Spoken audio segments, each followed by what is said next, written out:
management of time is a psychological problem, not a problem of time. ये जो वार है ना, ये जो युद्ध है, ये जो मैच है, ये जो प्रतियोगिता है, नॉलेज से ज़्यादा याद रखिए माइंड की प्रतियोगिता, ये ब्रेन की लड़ाई।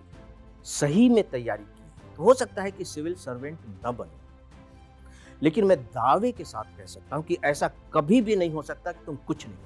आपके अपने साथ किया गया न्याय राष्ट्र के साथ किए गए न्याय से अलग नहीं। यूपीएससी जो आपकी परीक्षा ले रही है ना, वो एक मेटल की तलाश कर रही है कि इनको सिविल सर्वेंट बनाया जा सकता है या नहीं। बस हिंदी मीडियम वाले अपने अंदर कुछ इन्फीरियरिटी भी पाल करके रखते हैं। मुझे लगता है कि इससे उनकी थोड़ी सी पर्सनालिटी डैमेज होगी। आशंका शंका बिल्कुल हटा दीजिए कि आप इसलिए सेलेक्ट नहीं होंगे क्योंकि आप हिंदी मीडियम।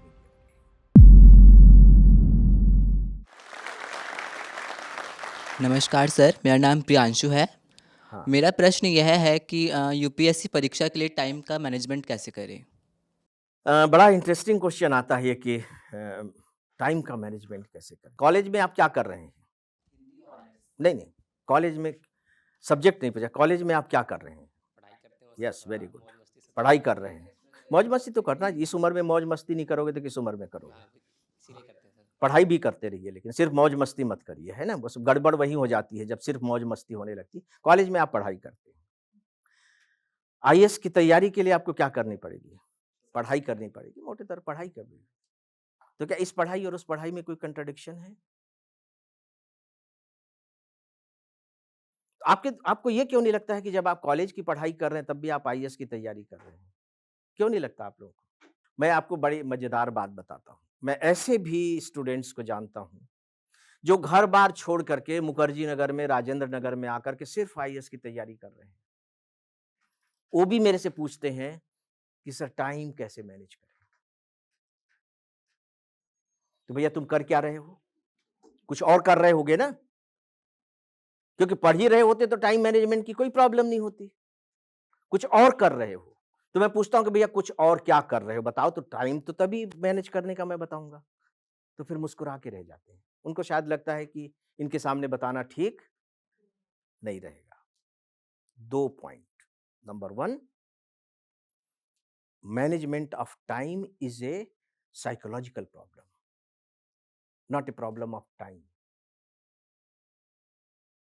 है ना?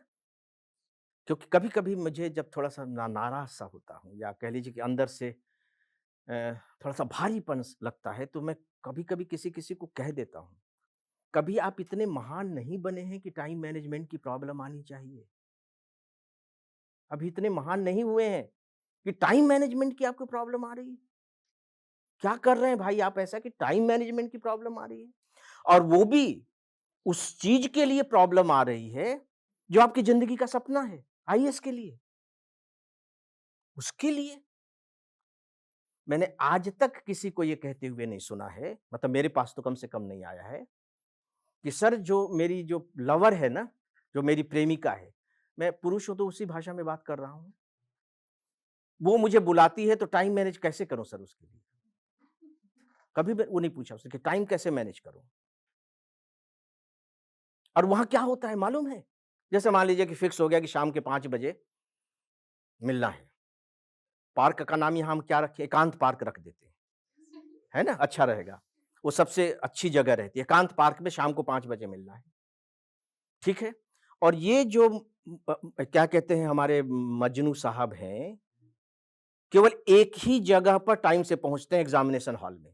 ज़िंदगी में कभी कहीं टाइम से पहुँचते ही नहीं और एकांत पार्क में before time, before time 15 minute पहले पहुँच गए हैं, पौने 5 बजे।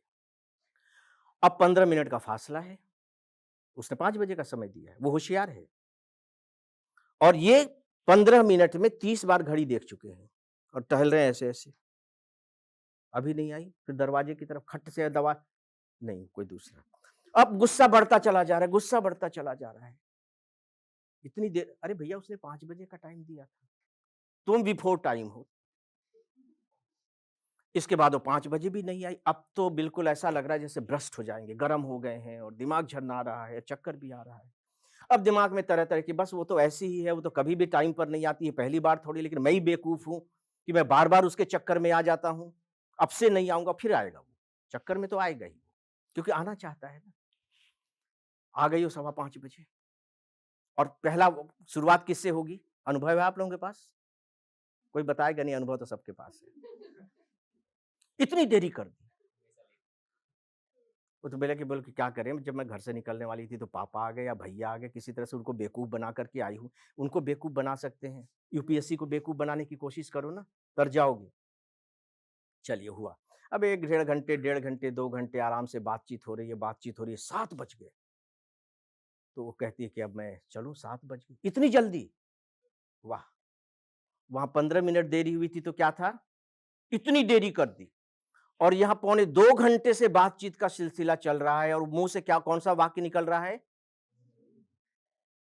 एक ही आदमी है, 2 मेजरमेंट हैं, 2 तरह का चरित्र है। क्यों है ऐसा? अंदाज़ा कर लीजिए, टाइम मैनेजमेंट का सिद्धांत समझ में आ जाएगा। जिसको आप प्यार करते हैं, जिसको आप चाहते हैं, उसके लिए कभी टाइम मैनेजमेंट की प्रॉब्लम नहीं होती। जो बोझ लगता है, प्रॉब्लम ही प्रॉब्लम है। उसके लिए बाकी सब चीज़ें, टाइम नहीं है।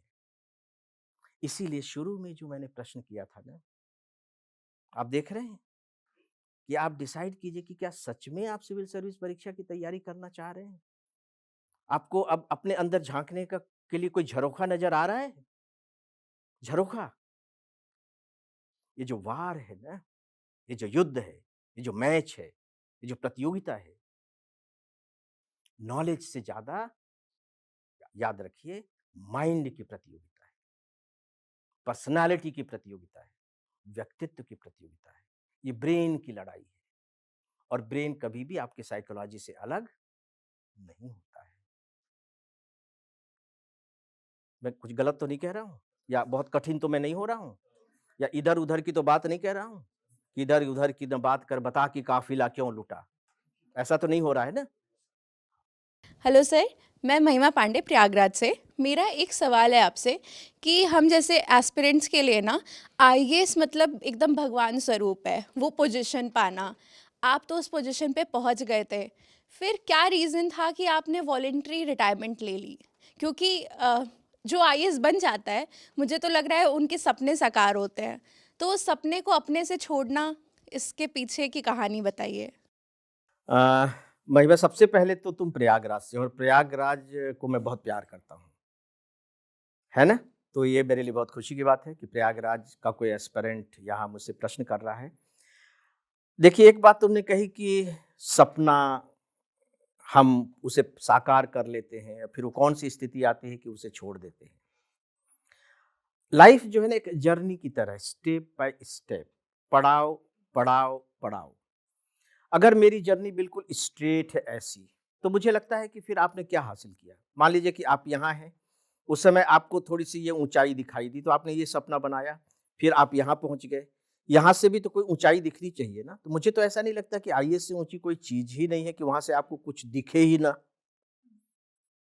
और मुझे उस समय ऐसा लगता था कि अगर यहाँ पहुँचने के बाद, यानी कि आईएएस में आ जाने के बाद, अगर मुझे कुछ ऊँची चीज़ नहीं दिख रही है, और मैंने अपनी ज़िंदगी के 25 साल यहाँ दे दिए हैं, तो इसका मतलब है कि मैं ठहर गया हूँ।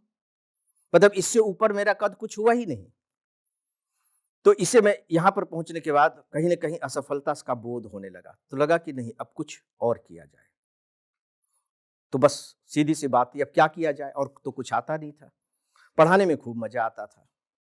तो बस उसके लिए इसको छोड़ दिया और अब ये काम करने लगे। कोई बहुत जोखिम का काम नहीं है। आईएएस को सच में सच पूछिए तो एक बहुत अच्छा शेर है। शेर ये है कि उनसे मोहब्बत कमाल की होती है, जिनसे मिलना मुकद्दर में नहीं होता। है ना? और जब मिल जाते हैं तो फिर पता नहीं क्या होता है।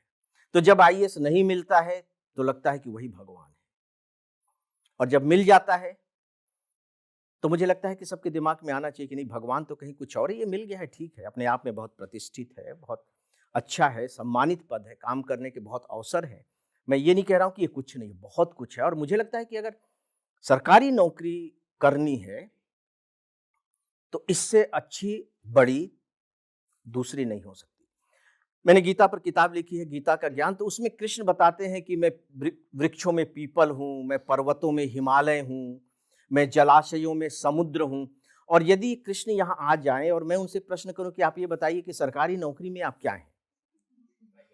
यस, तो मुझे लगता है कि वो कहेंगे कि सरकारी नौकरियों में मैं आईएएस हूं। तो उस रूप में एक बड़ी चीज तो है।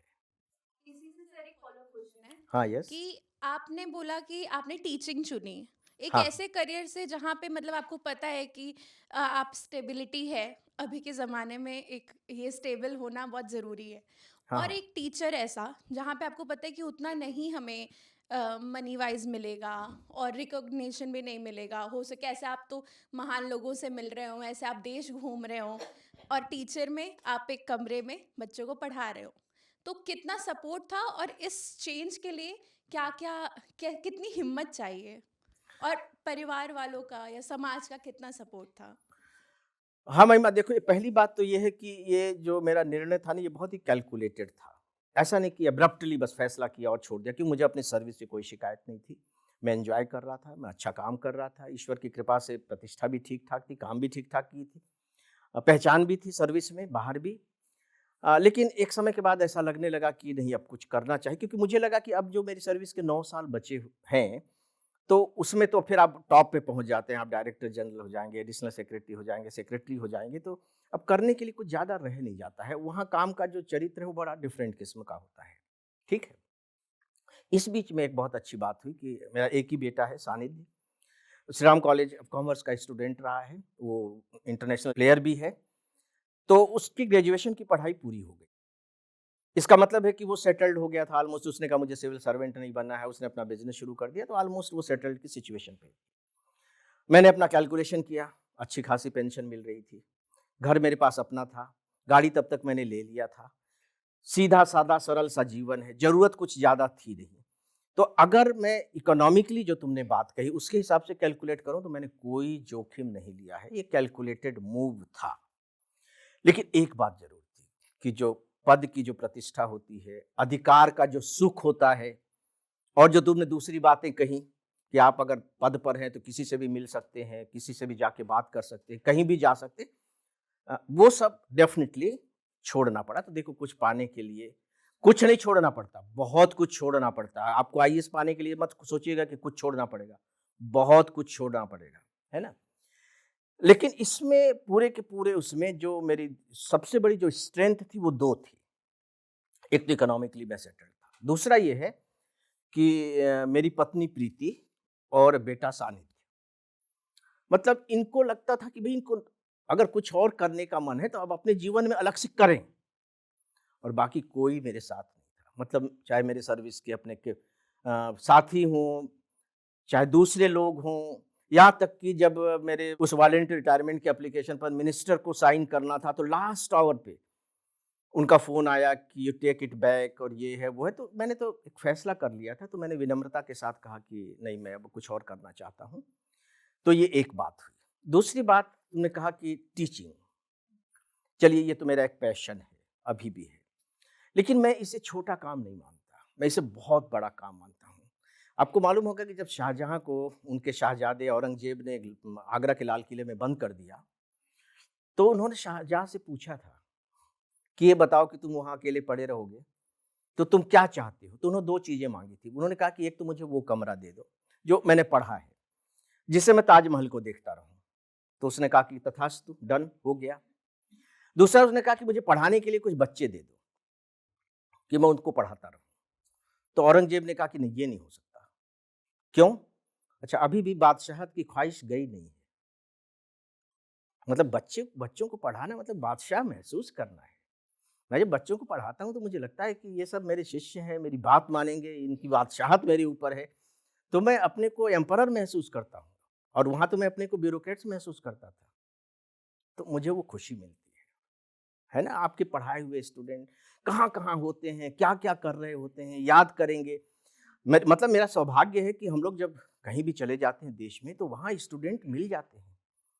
तो ये तो मतलब कभी-कभी जाने-अनजाने बिखेरे गए मतलब बीज हैं, है ना? जो लहलहाती हुई फसल के रूप में अब धीरे-धीरे आगे आ रहे हैं। तो बहुत आत्मसंतोष मिलता है, और मुझे लगता है कि आदमी को सारे डिसीजंस केवल पैसे के आधार पर तो नहीं करना चाहिए। आत्मसंतोष भी बहुत बड़ी चीज है। नमस्कार सर, मेरा नाम शिवानी है। सर, जैसा कि आजकल हम सोशल मीडिया पे देख रहे हैं कि आईएएस और आईपीएस की नौकरी को ना ऐसे लाइमलाइट दी जा रही है, ऐसे दिखाया जाता है कि कितना स्टारडम मिल रहा है अगर हम आईएएस या आईपीएस बन गए। तो इससे मेरा 2 सवाल है। पहला ये कि क्या सच में सर्विसेज के बाद इतना स्टारडम मिलता है जैसा दिखाया जाता है, सच में ऐसा ही है पूरा टेन्योर? और दूसरा सवाल ये कि उस स्टारडम को देख के ना बच्चे आजकल प्रिपरेशन स्टार्ट कर रहे हैं कि हम भी यही करेंगे। तो असली इंस्पिरेशन क्या होना चाहिए सर्विसेज का, वो स्टारडम या सच में आप कुछ देश के लिए करना चाहते हैं? तो ये 2 सवाल है मेरे। शिवानी, सच पूछो तो क्या होना चाहिए, इन दोनों में से कोई नहीं होना चाहिए। स्टारडम लाइफ नहीं है। पहली बात तो है कि स्टारडम हमेशा होता ही नहीं है। मैंने यूट्यूब चैनल पर देखा है कि बाकायदे एक सर्किट हाउस है ना, उस सर्किट हाउस में एक आईएएस अफसर आ रहे हैं, हो सकता है टूर पर चले गए हो, सर्किट हाउस में आप रुके हुए हैं, तो लाल बत्ती की गाड़ी लगी हुई है, वो सर्किट हाउस में आ रहे हैं। मैं तो समझ सकता हूँ ना ये सर्किट हाउस है, और उसको शो किया गया था कि ये उनका बंगला है। इस तरह की चीजें हो रही है। उनको दूसरे रोल में दिखाया ही नहीं जाता। जब भी देखो तो डिस्ट्रिक्ट मजिस्ट्रेट बने हुए हैं, 2 पुलिस वाले बगल में हैं, लाल बत्ती की गाड़ी है और गन लिए हुए हैं। ये केवल बहुत थोड़े समय तक का कैरियर है। मतलब अगर मैं, चलिए आप बहुत लेट सर्विस में आते हैं तो 30 साल की नौकरी करेंगे तो हार्डली 3-4 साल का ये तमाशा है बस। अब उस 3-4 साल को आप पूरी जिंदगी पर अप्लाई करते, तो मैं आप लोगों को कहना चाहूंगा, अगर यही सोच करके आ रहे होंगे ना, तो बहुत निराशा आपको हाथ लगेगी। थोड़े समय के लिए ही हाथ लगेगी, बस खत्म हो गई बात। और उसमें भी अगर बहुत आप एबल एडमिनिस्ट्रेटर हुए तो, नहीं तो 6 महीने साल भर के बाद वो भी खत्म हो जाएगा, है ना। तो स्टारडम को सोच करके तो नहीं आना चाहिए। दूसरी बात आपने कही कि देश सेवा के लिए, तो पता नहीं, अब लोग यही कहते हैं कि देश सेवा के लिए आ रहे हैं। मैं ये मान करके चल रहा हूं कि आप मुझे उसका नाम बताइए जो देश की सेवा ना कर रहा हो। हम अपनी सेवा करते हुए ही देश की सेवा भी करते रहते हैं, अगर हम अपना काम अच्छे से कर रहे हैं और ईमानदारी के साथ कर रहे हैं। पृथ्वी अपनी धुरी पर घूमती है, अपनी धुरी पर घूमती है, लेकिन उसके साथ ही साथ वो सूर्य की भी परिक्रमा कर लेती है। उसके लिए अलग से वो चक्कर नहीं लगाती। मुझे ये लगता है कि अगर हम अपना काम अच्छे से कर रहे हैं, ईमानदारी के साथ कर रहे हैं, उसका एक सोशल रेलिवेंस है, तो वो सूर्य की परिक्रमा हो रही है।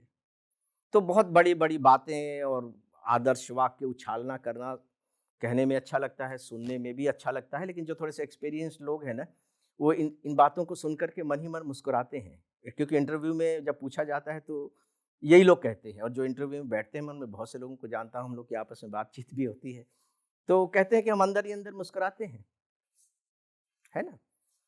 तो रियलिटी को जानिए। मैंने कहा कि आईएएस होना अपने आप में गर्व की बात है, प्राइड की बात है, और बहुत ही महत्वपूर्ण बात है, इसमें कोई दो राय नहीं है। लेकिन आप अगर ग्लैमर ग्लैमर ग्लैमर ग्लैमर, उसी ग्लैमर को पूरी सर्विस कैरियर पर फैला देंगे, बिल्कुल शामियाने की तरह, कि सूरज कभी आएगा ही नहीं, ये आप गलत समझ रहे हैं, है ना। एक बात आईएएस के बारे में आप लोग जान लीजिए कि लोग तो अपने घर की समस्याओं को सुलझा नहीं पाते, परेशान हो जाते हैं, और आप क्या करने जा रहे हैं आपको मालूम है?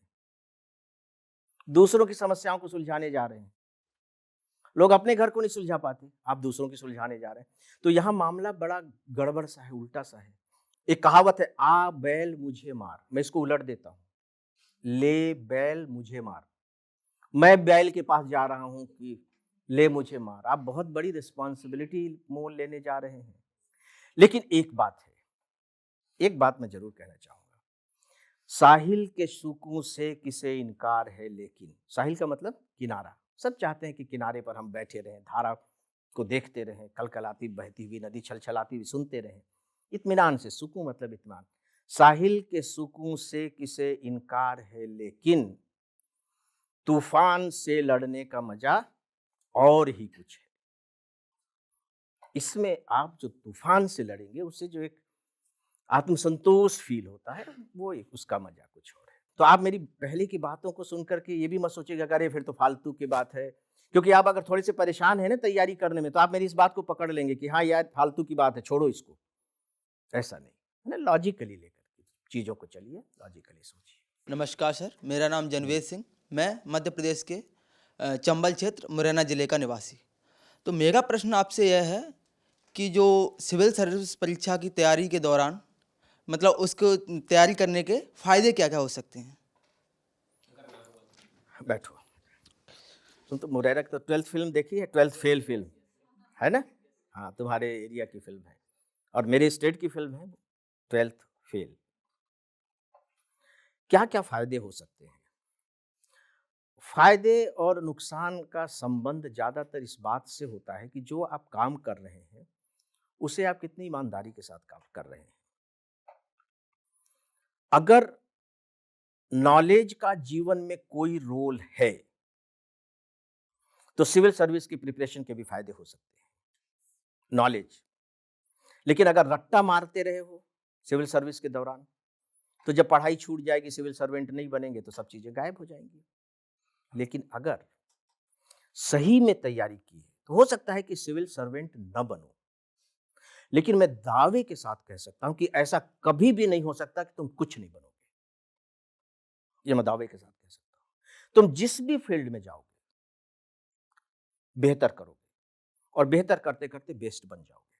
चाहे तुम जर्नलिज्म में चले जाओ, चाहे तुम मीडिया में चले जाओ, चाहे तुम टीचिंग करो, कुछ भी करो, यहां तक कि चाहे तुम बिजनेस ही क्यों ना करो, खेती क्यों ना करो, क्योंकि रियल जो प्रिपरेशन है, याद रखिए मैं इस वर्ड को अंडरलाइन करूंगा, जो रियल प्रिपरेशन है वो आपके अंदर एक इतना लॉजिकल पावर डेवलप कर देती है, सोचने समझने की इतनी ब्रिलियंसी पैदा कर देती है कि आप हर चीज को अलग तरीके से करेंगे।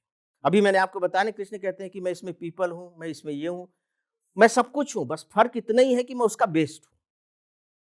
यही वो बताते हैं। तो आप जहां भी जाएंगे बेस्ट होंगे, बशर्ते कि इसको आप ईमानदारी के साथ करेंगे। आप सिविल सर्विस की तैयारी कर रहे हैं, अब तो मैं देखता हूं कि जो स्टेट सिविल सर्विस में सेलेक्ट होने वाले हैं, उसमें से 90% वही होते हैं जो आईएएस की तैयारी कर रहे होते हैं। बैंकिंग में चले जाइए, दूसरे कॉम्पिटिटिव एग्जामिनेशन में चले जाइए, तो ये तो हाथी का पांव है ना, सबके पांव आ जाते हैं, हाथी के पांव से बड़ा अब दूसरा पांव कौन सा है? तो इसकी जब आप तैयारी कर रहे होते हैं, तो दूसरों की तैयारी अपने आप होती चली जाती है, आपकी पर्सनालिटी अलग तरीके की इमर्ज होती चली जाती है, उसका लाभ तो सब जगह मिलेगा आपको।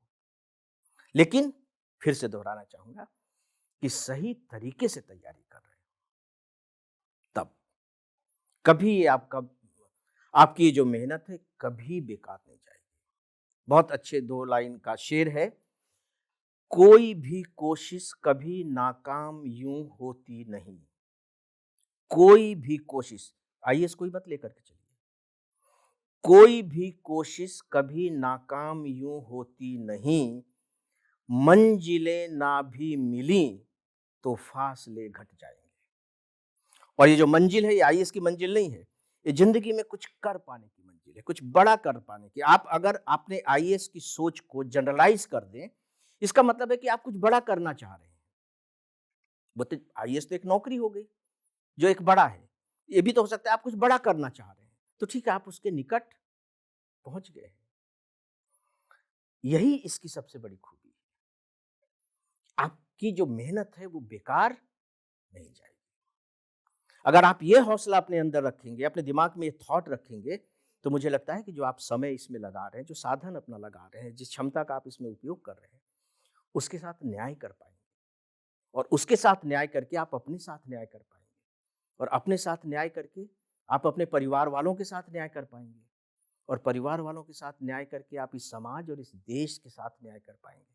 अब आपके अपने साथ किया गया न्याय राष्ट्र के साथ किए गए न्याय से अलग नहीं है। थोड़ा सा बढ़ा करके सोचने की कोशिश कीजिए, जो रियलिटी है, ये जबरदस्ती का बढ़ा करके मैं देखने की बात नहीं कर रहा हूँ, रियलिटी है ना। एक इकाई ही तो राष्ट्र का निर्माण करती है ना, इकाई इकाई ही तो राष्ट्र बनती है, राइट।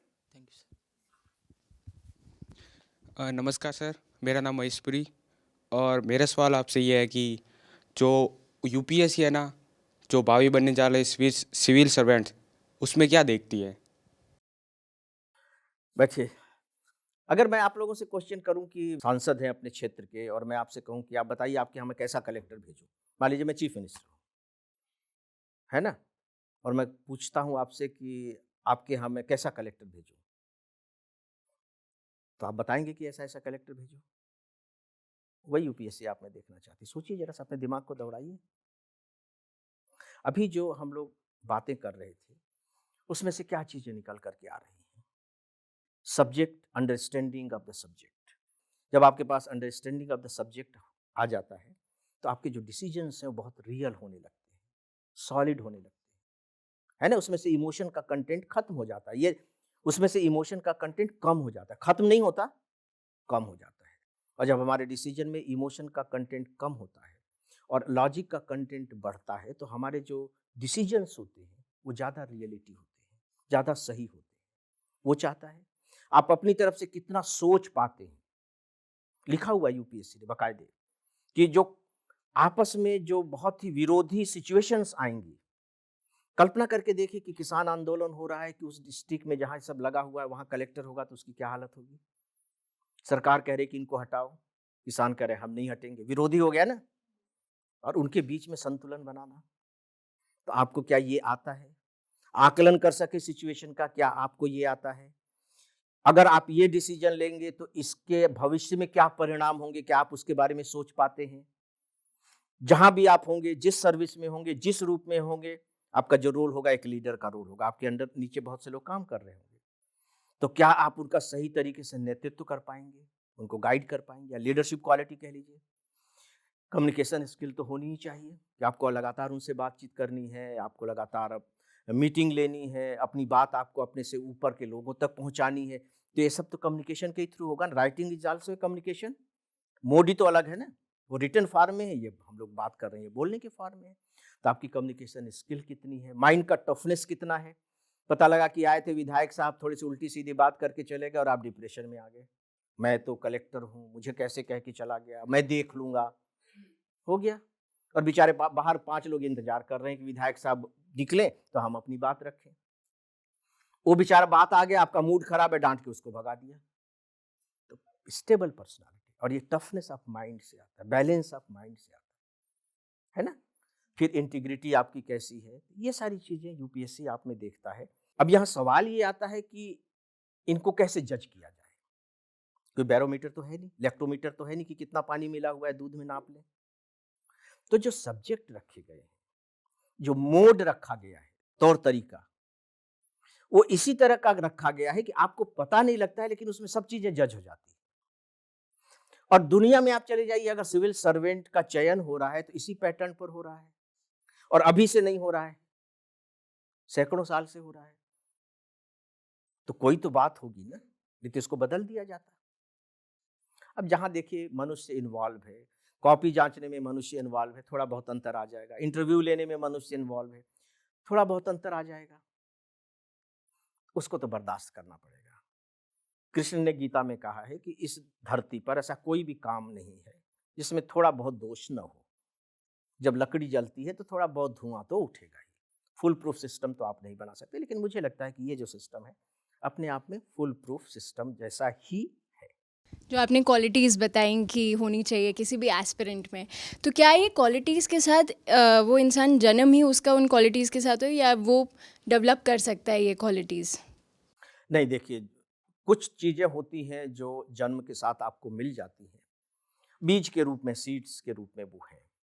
फिर हमारी जो पारिवारिक पृष्ठभूमि होती है वहां से वो नर्चर होना शुरू होता है ना, वो हमारी जो क्वालिटीज होती हैं। और इसके बाद फिर हम सोसाइटी में आ जाते हैं, थर्ड स्टेज है। तो अब हमारा सोशलाइजेशन होना शुरू होता है ना। इसके बाद फिर हमारे एजुकेशनल इंस्टीट्यूशंस हैं और ये सब हमें डेवलप करते हैं। लेकिन मैं ये नहीं मानता हूँ कि ये जन्मजात ही होती हैं, और अगर जन्म से ये नहीं है तो ये नहीं हो सकती। जन्म से है तो बहुत अच्छी बात है, लेकिन हो सकता है कि बीज तो है, लेकिन जब तक आप उसको जमीन में दबाएंगे नहीं, उसके ऊपर मिट्टी नहीं डालेंगे, पानी नहीं डालेंगे, उस पर धूप नहीं पड़ेगी, तो बीज अपने आप में क्या कर लेगा। भाई बरगद कहाँ है? अगर मैं कहूँ कि इस बीज में बरगद है तो आप आउटराइट रिजेक्ट कर सकते हैं कि बीज में बरगद कहाँ है, तो दिखाओ।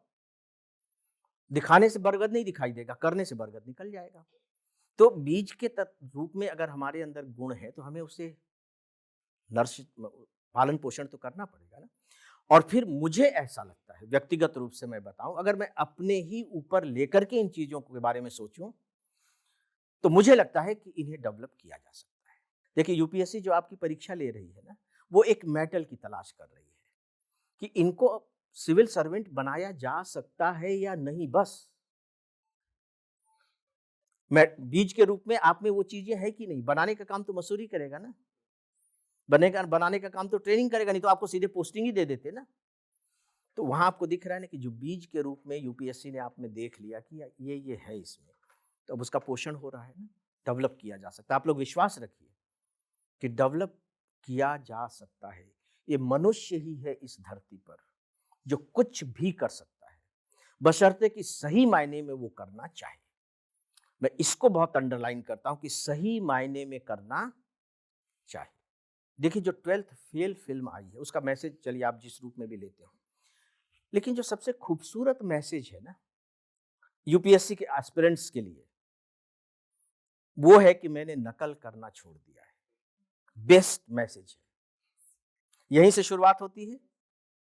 और आपको ध्यान होगा कि इंटरव्यू में जब उससे कहा जाता है भाई तुम तो आईपीएस बनना चाहते हो और अगर आईपीएस नहीं बनोगे तो क्या करोगे, तो कहा कुछ नहीं, कोई फर्क नहीं पड़ेगा, मैं स्कूल में जाके बच्चों को पढ़ाऊंगा और बच्चों को ये पढ़ाऊंगा कि तुम नकल कभी मत करना।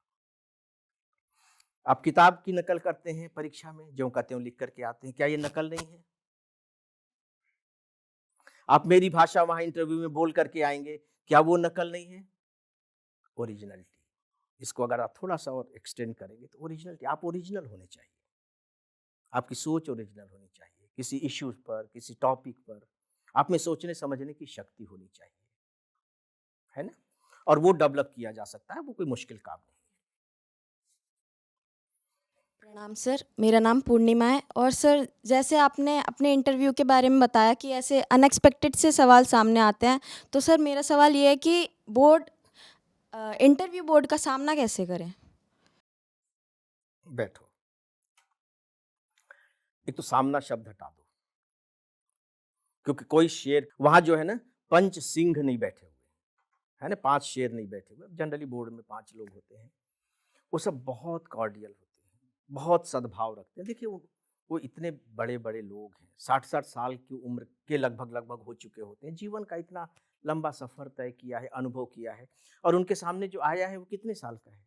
24-25 साल का है ना। तो आपको उसी रूप में देखते हैं, तो सामना शब्द हटा दीजिए।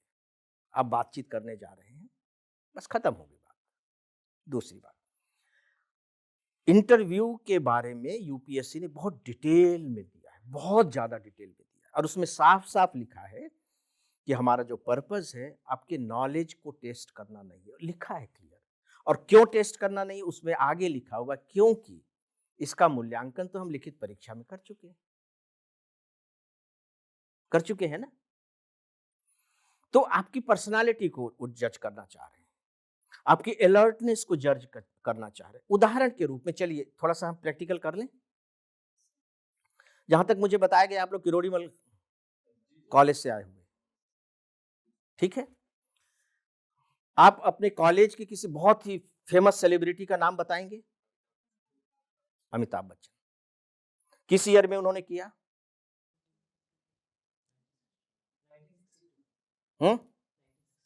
1962। बाकी लोगों ने कोई जवाब नहीं दिया है, एक ने जवाब दिया 1962। सब्जेक्ट क्या थे या डिग्री क्या थी उनकी? एक ने जवाब दिया बीएससी। इतने लोग हैं, किरोड़ीमल कॉलेज में पढ़ रहे हैं, और सबको मालूम है कि अमिताभ बच्चन यहाँ की सेलिब्रिटी है, यहाँ से पढ़े, बिल्कुल सही है। तो अगर आपको ये लगा कि अमिताभ बच्चन यहाँ से पढ़े हुए हैं, तो आपके दिमाग में क्यों नहीं आया कि यार कब किया था इन्होंने? अच्छा कौन से सब्जेक्ट से किया था? किसी के दिमाग में नहीं आया ना। ये बंद दिमाग का प्रमाण है। एक ही दिमाग है जिसने दोनों आंसर सही दिए कि 1962 में किया और बीएससी किया। तो उसको कहां से आ गया? पढ़ाया गया किसी कोर्स में, किसी लेक्चर में किसी ने बताया? खुद किया ना। क्यूरियोसिटी, जिज्ञासा। स्टीफन हॉकिंग्स का नाम आप लोगों ने सुना है? उन्होंने मालूम है लास्ट में क्या कहा था कि मैं कभी जब अपने बारे में सोचता हूं तो मुझे लगता है कि मैं कभी बड़ा ही नहीं हो पाया, मैं हमेशा बच्चा ही रहा, क्योंकि मैं हमेशा यही सवाल करता रहा कि क्या है और क्यों है।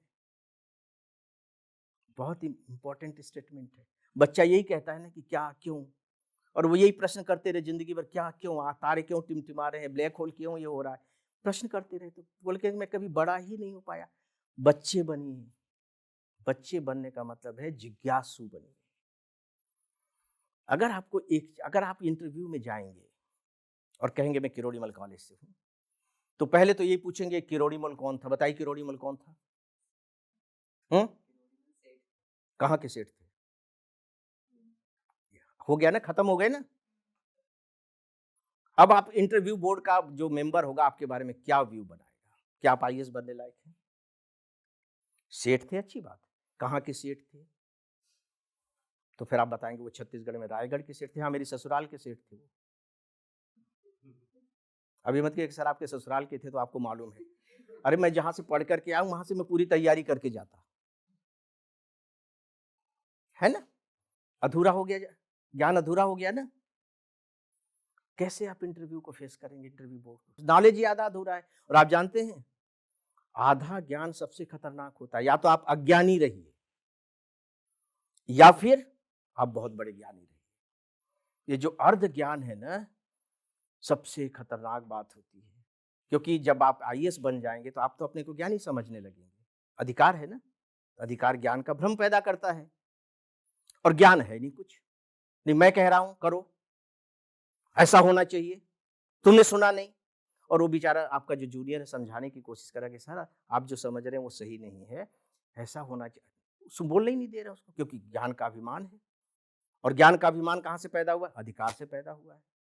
ये सारी चीजें जज होती है और फिर अंदाजा लगाया जाता है कि ये उसके लायक है या नहीं है। याद रखिए कि जो क्रिएटिविटी है ना, वो अलर्टनेस से आती है।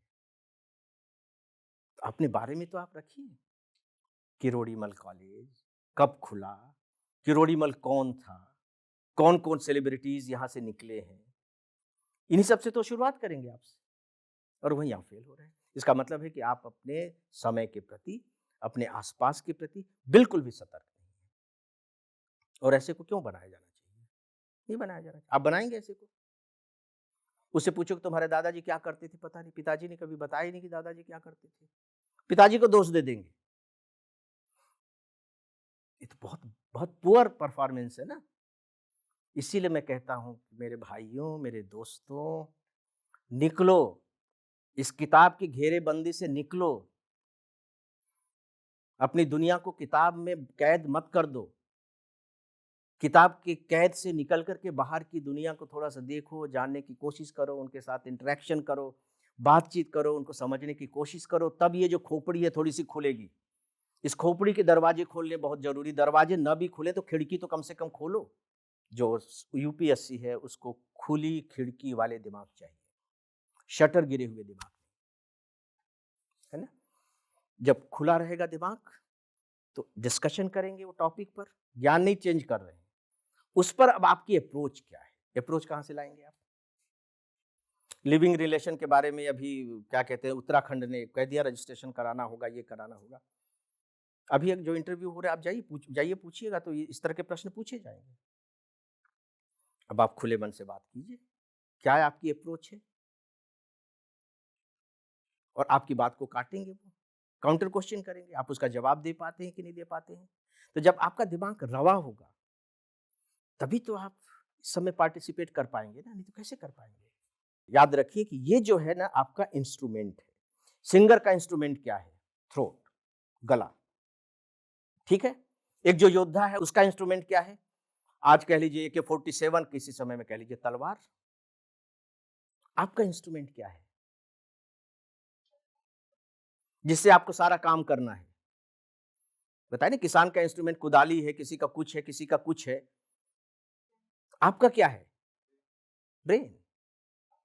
उस पर भी तो कुछ काम कीजिए, वर्क ऑन दैट, उसको तैयार कीजिए, क्योंकि वही आपका इंस्ट्रूमेंट है। इंस्ट्रूमेंट की तो हिफाजत करेंगे ना। आने जाने के साधन के रूप में अगर आपके पास बाइक है तो बाइक को ठीक ठाक तो रखना पड़ेगा ना। तो इसको तो ठीक ठाक रखिए, इस पर भी तो थोड़ा सा काम कीजिए। सामना हो जाएगा इंटरव्यू को, वो यही चेक कर रहा है कि ये आपका ठीक है या नहीं। राइट। हेलो सर, मेरा नाम बबली शाह है। मेरा प्रश्न आपसे ये है कि यूपीएससी की तैयारी करने के लिए सबसे सही समय कौन सा होता है? जैसे कि जो आजकल के बच्चे हैं 10th 12th क्लास में इसकी तैयारी करना शुरू कर देते हैं, कुछ बच्चे ग्रेजुएशन की फर्स्ट ईयर में करते हैं या फिर कुछ बच्चे ग्रेजुएशन के बाद करते हैं, तो इसका सही समय कौन सा हो सकता है? बैठो। देखो, यहाँ दो बातें हैं। पहली बात तो ये है कि अगर कोई 11th 12th तक पहुँचते पहुँचते इस बात का फैसला कर लेता है कि मुझे सिविल सर्वेंट बनना है, तो सिविल सर्विस की तैयारी करना है, तो मुझे नहीं लगता कि उसके लिए उसे तैयारी शुरू कर देनी चाहिए। बस केवल वो 2 काम करे। उसको अलग से कहीं कोचिंग जाने की ज़रूरत मैं नहीं समझता। उसके लिए कोई अलग से वो पढ़ाई करे, उसकी मैं ज़रूरत नहीं समझता, क्योंकि देखिए हमारा जो ब्रेन है ना, इसकी भी तो एक कैपेसिटी होती है ना। एक 12वीं के स्टूडेंट का ब्रेन और एक ग्रेजुएट स्टूडेंट का ब्रेन, क्या दोनों की क्वालिटी एक जैसी होगी? ग्रास्पिंग पावर एक जैसा तो नहीं होगा ना, हो ही नहीं सकता है। आपने 5th में भी ज्योग्राफी पढ़ी थी, 8th में भी ज्योग्राफी पढ़ी, और पता लगा फर्स्ट ईयर में भी ज्योग्राफी पढ़ेंगे, और आप पोस्ट ग्रेजुएशन भी ज्योग्राफी से करिए, और कुछ लेसन्स बिल्कुल ज्यों के त्यों रहेंगे। मतलब टॉपिक, लेसन का मतलब टॉपिक, लेकिन जो हमारे माइंड की कैपेसिटी है उसके अनुसार 5th की किताबों में दिया होगा, फिर 8th की किताबों में दिया होगा, ग्रेजुएशन की किताबों में दिया। अगर ग्रेजुएशन की बातें मैं 8वीं वाले को समझाने लगूं तो समझ में इसमें उस बेचारे का कोई दोष नहीं है, ये मेरी बेवकूफ़ी। ठीक है, तो अगर कोई फैसला कर लेता है कि मुझे बनना है, 10th से कर ले, 11th से कर ले, 12th से कर ले, तो उसे 2 काम शुरू कर देने चाहिए। नंबर 1 कि वो जो कुछ भी पढ़ रहा है अपनी पढ़ाई करता रहे, चाहे वो साइंस ब्रांच से है, कॉमर्स से है, ह्यूमैनिटी से, कोई फर्क नहीं पड़ता, लेकिन अपने तैयारी करने के सिस्टम को बदले, वो लॉजिकली पढ़ना शुरू करे, इंटर डिसिप्लिनरी अप्रोच के साथ पढ़ना शुरू करे, चीजों को समझना शुरू करे, रटने की आदत तो बिल्कुल छोड़ दे। जैसा कि 12th फेल फिल्म में कहता है कि अब मैं चीटिंग, नकल करना भी, रटना भी कहीं ना कहीं चीटिंग ही है। आप कर क्या रहे हैं? किताब की चीजों को ज्यों का त्यों उठा करके, चुरा करके यहाँ रख रहे हैं। चीटिंग ही तो हुई एक तरीके से। वो यहाँ काम नहीं करेगा, हो सकता है दूसरे एग्जाम में काम करे, यहाँ काम। तो अपने पढ़ने के तरीके को ठीक ठाक कर ले, और दूसरा काम वो ये करे कि रेडियो न्यूज़ सुनना शुरू कर दे, थोड़ा न्यूज़ में इंटरेस्ट लेना शुरू कर दे। रेडियो न्यूज़ सुन ले, कभी कभी चैनल्स पर जो न्यूज़ आते हैं उनको देख ले, और एक अखबार पढ़ ले। क्या पढ़े, कैसे पढ़े, ये अभी उसकी चिंता का विषय नहीं होना चाहिए, आदत डाल ले, है ना। आप बहुत धार्मिक व्यक्ति नहीं हैं, भगवान में आपका भरोसा भी नहीं है, लेकिन संयोगवश जो आपका घर है वो मंदिर के बगल में है, तो अगरबत्ती जलेगी, सुगंध तो आएगी ही, बस इतना ही। कि वो पढ़ता रहेगा ना तो उसका टेस्ट डेवलप होता चला जाएगा, और जब वो ग्रेजुएशन तक पहुंचता है फिर वो तैयारी शुरू करे, क्योंकि अब उसका दिमाग इस लायक हो गया है कि वो उन चीजों को समझ पाएगा। हाँ, ये अगर कोई 12th में फैसला कर लेता है कि मुझे आईएएस बनना है, तो सब्जेक्ट लेने के बारे में वो जरूर समय विचार कर सकता है कि फिर वो अपना आईएएस के हिसाब से सब्जेक्ट ले। बस मुझे तो इससे ज़्यादा महत्वपूर्ण बात नहीं लगती। हाँ, जब आप ग्रेजुएट हो जाते हैं, इसके बाद फिर लग कर के तैयारी कीजिए, क्यों, तब आप अच्छे से समझ पाएंगे। ये तो कुछ मुझे ऐसे ही लगता है जैसे 5-6 महीने का कोई बच्चा है और आप उसे चलना सिखा रहे हैं। थोड़ी देर रुक जाओ, कुछ और महीने के बाद यही चलना सिखाना आपके लिए भी आसान हो जाएगा और उस बेचारे के लिए भी आसान हो जाएगा जो चलना सीखना चाह रहा है। दोनों के लिए आसान, और चलना सीख लेगा वो। तो इंपॉर्टेंट अभी चलना सिखाना है या चलना सिखाना है? चलना सिखाना है ना, तो वहाँ थोड़ा सा साइंटिफिक अप्रोच लेकर के चलना चाहिए।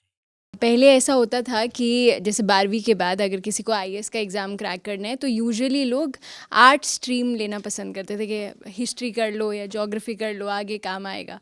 पर अब देख रहे हैं कि इंजीनियर्स हैं ज़्यादा जो क्रैक कर पा रहे हैं ये एग्ज़ाम।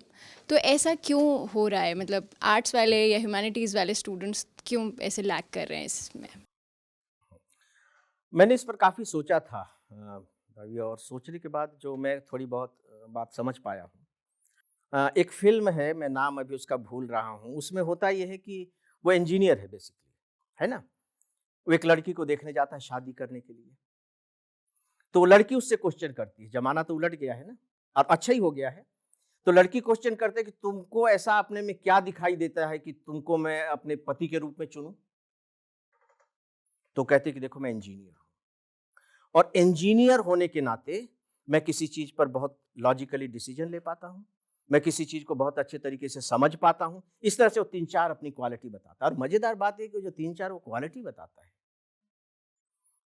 वही आपके पढ़ने का स्टाइल होना चाहिए, पढ़ने का ढंग होना चाहिए। इसीलिए जो इंजीनियर हैं वो ज्यादा सक्सेस हो रहे हैं। ये तो सामान्य सी बात हुई, लेकिन कुछ चीजें होती क्या है कि उनका जो माइंड है कुछ तरह एक तरीके से साइंटिफिक सांचे में ढल जाता है। वो चीजों को कार्य और कारण के हिसाब से देखने लगते हैं, पढ़ने लगते हैं, है ना? अगर ये है तो ऐसा क्यों हुआ, आदत पड़ जाती है। तो उसी रूप में वो आर्ट्स को समझना शुरू करते हैं। तो उनके जो आंसर होते हैं वो थोड़े से लॉजिकल हो जाते हैं। एक बात और भी है कि इंजीनियरिंग के स्टूडेंट ज़्यादातर जो होते हैं वो इंग्लिश लेते हैं।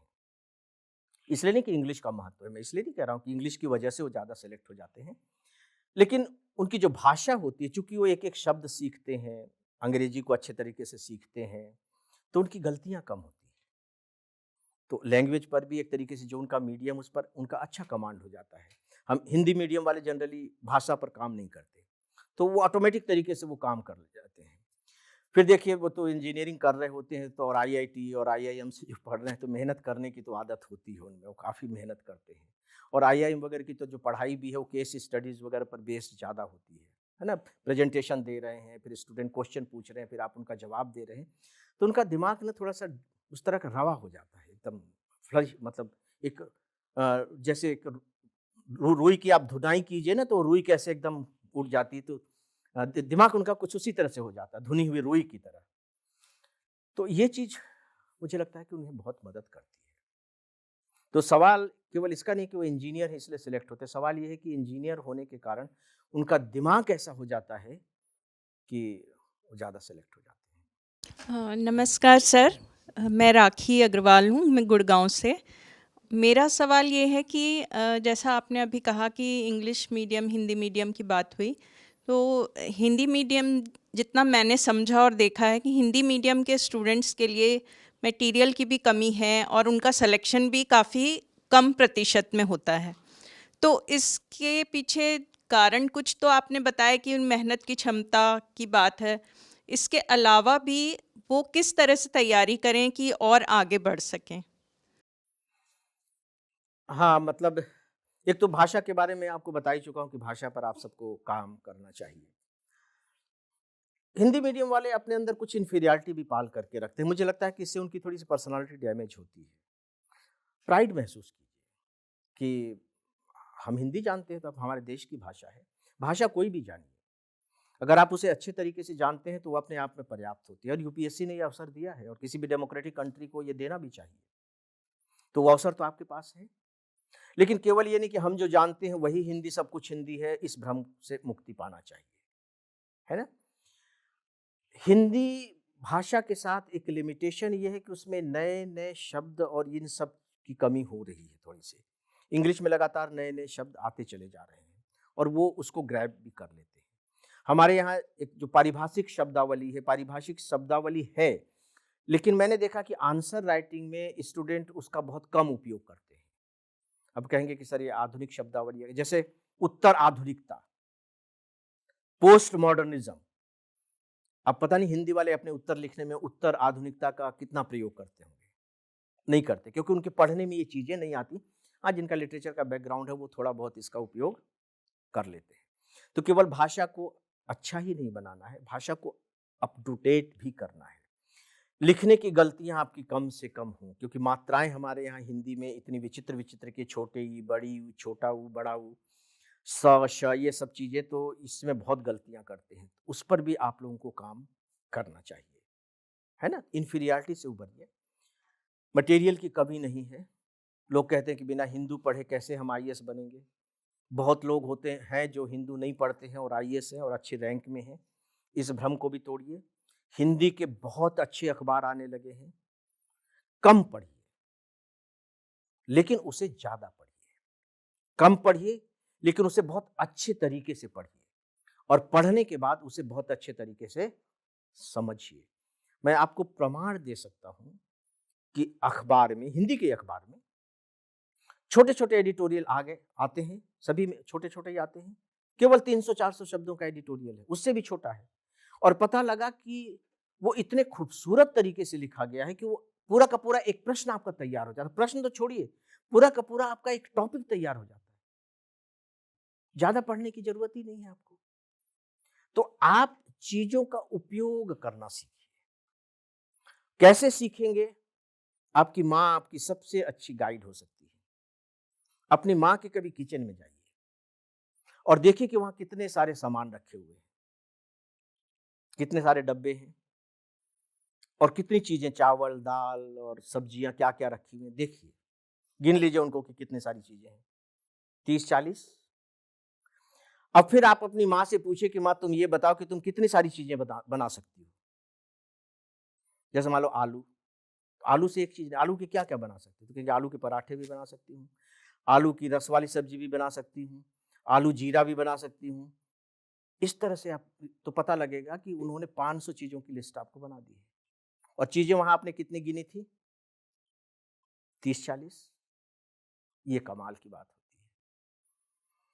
इंपॉर्टेंट ये नहीं है कि आपने कितना पढ़ा है, कितनी चीजें हैं। इंपॉर्टेंट ये है कि जो चीजें आपके पास हैं, भले वो थोड़ी सी चीजें हैं, उनका आप इस्तेमाल करना कितना जानते हैं। बस अगर आप उनका इस्तेमाल करना जानते हैं तो आप पार पा जाएंगे, आप सक्सेस हो जाएंगे। मुझे लगता है कि हिंदी वाले थोड़ा सा इस पर कम काम करते हैं। और देखिए, जो ऐसा हिंदी वाले, मुझे सीधे सीधे नहीं कहना चाहिए, क्योंकि हिंदी में भी लोग सफल हो रहे हैं, अच्छा रैंक लेकर के आ रहे हैं। ये बात जरूर है कि चूंकि बैठते ही कम है, नंबर 1 तो उनकी संख्या कम होगी। दूसरा, सी सेट का नुकसान तो उठाना पड़ रहा है। सी सेट का जो सबसे ज्यादा फायदा मिल रहा है, नो डाउट इंजीनियरिंग बैकग्राउंड के लोग हैं, जो IITians हैं, IIM है, इनको फायदा मिल रहा है सी सेट का फायदा। तो जो हिंदी मीडियम वाले हैं वो तो ज्यादातर आप देखिए कि आर्ट्स बैकग्राउंड के हैं। आप उठा करके देखिए, आर्ट्स बैकग्राउंड के मिलेंगे। साइंस बैकग्राउंड के हैं, वो इंग्लिश में चले जाते हैं, भले वो हिंदी जानते हैं लेकिन वो इंग्लिश ले लेते हैं, तो वो सब इंग्लिश में चले गए। आर्ट्स वाले यहां बच गए। और आर्ट्स वालों के लिए जो सी सेट है, पहाड़ बन गया है। तो फर्स्ट स्टेज पर ही उनकी संख्या बहुत घट जाती है, तो फिर मेंस और फाइनल में तो कम हो जाएंगे। तो ये इसका मैथमेटिकल जो रीजन है वो सी सेट भी है ना। लेकिन इस बात पर आप विश्वास कीजिए, शंका बिल्कुल हटा दीजिए कि आप इसलिए सेलेक्ट नहीं होंगे क्योंकि आप हिंदी मीडियम के हैं। इसको हटा दीजिए, इससे आप मुक्त हो जाइए। इस कुंठा को आप मत पाल करके रखिए, आप सेलेक्ट करिए। हेलो एस्पिरेंट्स, हम में से बहुतों का सपना है IAS ऑफिसर बनना, लेकिन ये जर्नी बहुत मुश्किल है। हम प्रिपरेशन कहाँ से स्टार्ट करें, कौन सा स्टडी मटेरियल यूज करें, कोचिंग लें कि नहीं, हमारे मन में बहुत क्वेश्चंस हैं, लेकिन हमारे पास शायद गाइडेंस पाने का जरिया नहीं है। और इसलिए बहुत एस्पिरेंट्स ने जोश से रिक्वेस्ट किया कि क्या जोश टॉक्स एस्पिरेंट्स को हेल्प कर सकते हैं उनकी इस जर्नी में। जोश टॉक्स पर बहुत ब्यूरोक्रेट्स और अनेक टीचर्स और कोचिंग्स आती हैं अपनी कहानी सुनाने। जोश टॉक्स ने उन्हें रिक्वेस्ट किया कि क्या ये कोचिंग्स जोश की फैमिली से बात करेंगे और हमारे डाउट सॉल्व करेंगी। डाउट्स जैसे कि प्रिपरेशन स्टार्ट कैसे करें, कोचिंग लें कि नहीं, कौन सी कोचिंग लें, ऑफलाइन या ऑनलाइन, कौन से स्टडी मटेरियल यूज करें, क्या कोचिंग फीस में कुछ माफी हो सकती है। तो एक कोचिंग और मान गई है, KSG IAS अब हमें कांटेक्ट करेंगी और हमारे क्वेश्चंस को आंसर करने में हमारी हेल्प करेंगी। हम KSG IAS से अपने सारे डाउट्स पूछ सकते हैं और घर बैठे अपने क्वेश्चंस को आंसर कर सकते हैं। इसके अलावा जोश टॉक्स ने KSG IAS से ये भी बात की और रिक्वेस्ट की कि क्या वो जोश की फैमिली के लिए अपनी फीस में कुछ डिस्काउंट कर सकते हैं। आज मुझे बहुत ही खुशी है हम सबके साथ ये शेयर करने की कि वो मान गए हैं। जोश टॉक्स और भी टीचर से रिक्वेस्ट कर रहा है कि वो जोश के स्टूडेंट्स को घर बैठे फोन पर गाइडेंस और इन्फॉर्मेशन प्रोवाइड करें।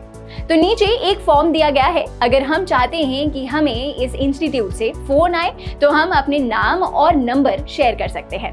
आपको जब फोन आए तो ये मेंशन करना मत भूलना कि आप जोश फैमिली के पार्ट हैं, ताकि आपको फीस पर एक्स्ट्रा डिस्काउंट मिल पाए। Best of luck to all the aspirants. जोश हमेशा हमारे साथ खड़ा है। जय हिंद।